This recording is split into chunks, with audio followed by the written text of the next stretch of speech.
Assalamualaikum warahmatullahi wabarakatuh. Mohon izin Bapak Ibu dosen, kami dari kelompok 6 yang beranggotakan saya Zamzam Nur Muhammad Aulia, Prodi TKL semester 1 dengan NIT 22.7.04.068. Saya Nurul Aulia dari Prodi TKL semester 1 dengan NIT 22.07.04.064. Saya Khofifah Miranda Lubis dari Prodi TKL semester 1 NIT 22.7.04.060. Oke, di sini kita akan mempresentasikan materi Pancasila dengan materi Pancasila sebagai sistem dan nilai etika yang akan dijelaskan oleh rekan saya.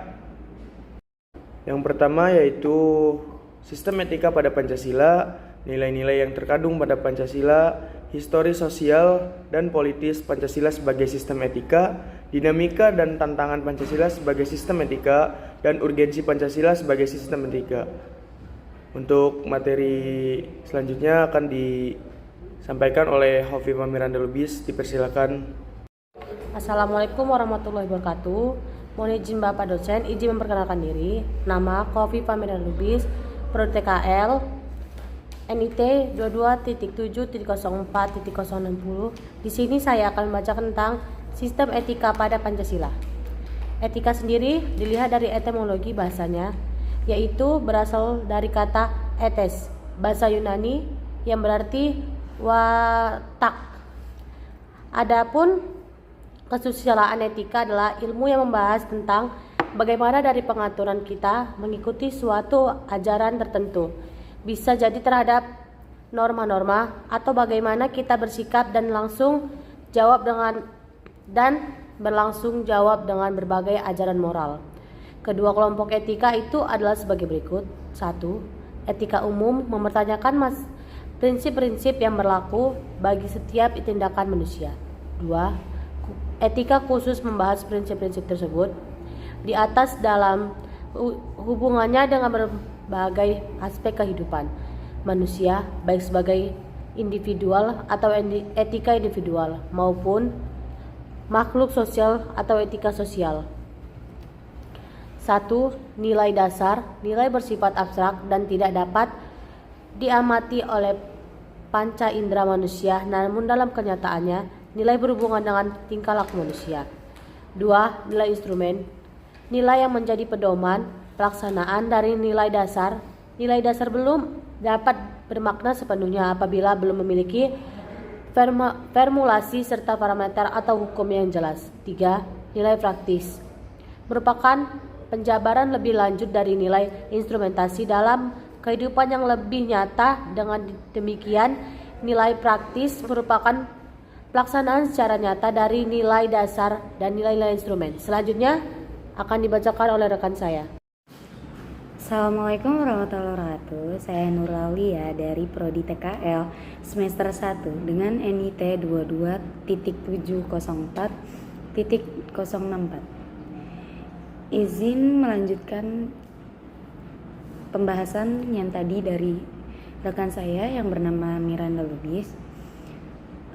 Nomor 1, sumber historis. Pada zaman Orde Lama, Pancasila sebagai sistem etika masih berbentuk sistem filosofis grounded atau Weltanschauung.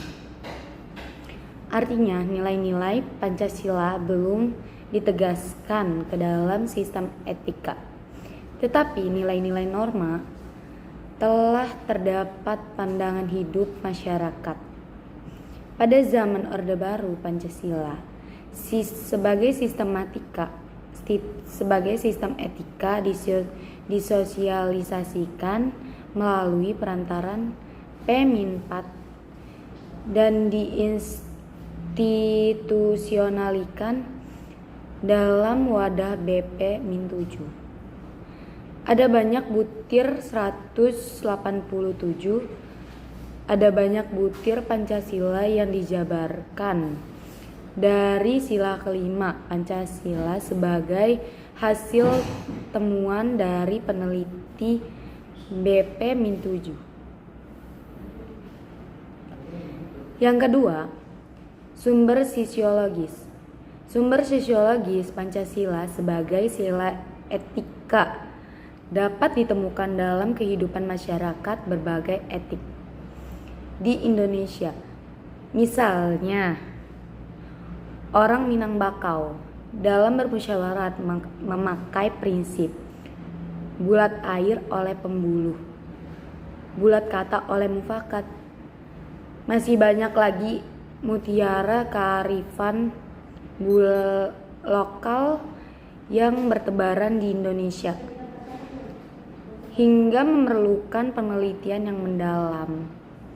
Lalu yang ketiga, sumber politis. Sumber politis Pancasila sebagai sistem etika terdapat dalam norma-norma dasar sebagai sumber penyusunan berbagai peraturan perundang-undangan di Indonesia. Hans Kelsen mengatakan bahwa teori hukum itu suatu norma yang terbentuk piramida politik tujuan aksi saran. Sekian dari saya, selanjutnya akan dilanjutkan oleh rekan saya yang bernama Zamzam Nur Muhammad Aulia. Oke, assalamualaikum warahmatullahi wabarakatuh. Mohon izin Bapak Ibu dosen, izin untuk memperkenalkan diri. Nama Zamzam Nur Muhammad Aulia, Prodi TKL semester 1, NIT 22.1.004.068. Di sini saya akan mempresentasikan materi Pancasila, yaitu tentang dinamika dan tantangan Pancasila sebagai sistem etika. Argumen tentang dinamika Pancasila sebagai sistem etika. Pertama, pada zaman Orde Lama, pemilu diselenggarakan dengan semangat demokrasi yang diikuti partai politik, tetapi dimenangkan oleh 4 partai politik, yaitu Partai Nasional Indonesia atau PNI, Partai Muslimin Indonesia atau Farmusi, Partai Nahdlatul Ulama atau PNU, dan Partai Komunis Indonesia atau PKI.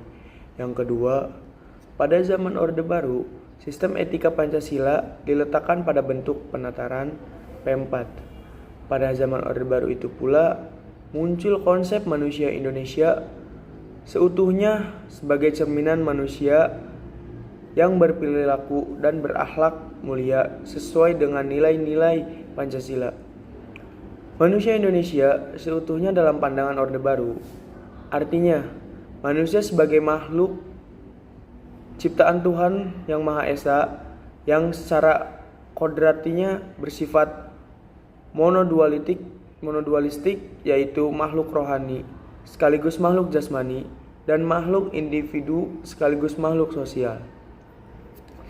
Materi selanjutnya yaitu urgensi Pancasila sebagai sistem etika. Yang pertama, banyaknya kasus korupsi yang melanda negara Indonesia sehingga dapat melemahkan sendi-sendi kehidupan bangsa dan bernegara.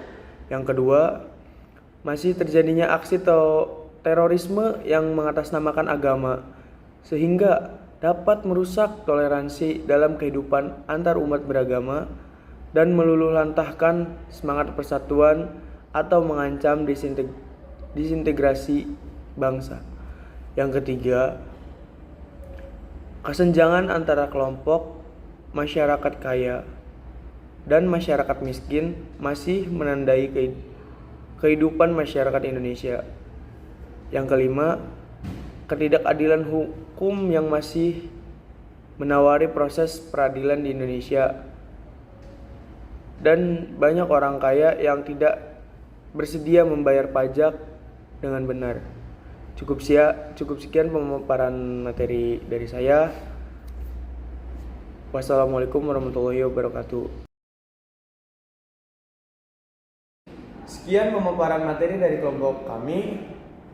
Semoga materi yang disampaikan dapat dimengerti. Mohon maaf apabila ada kekurangan atau kesalahan kata.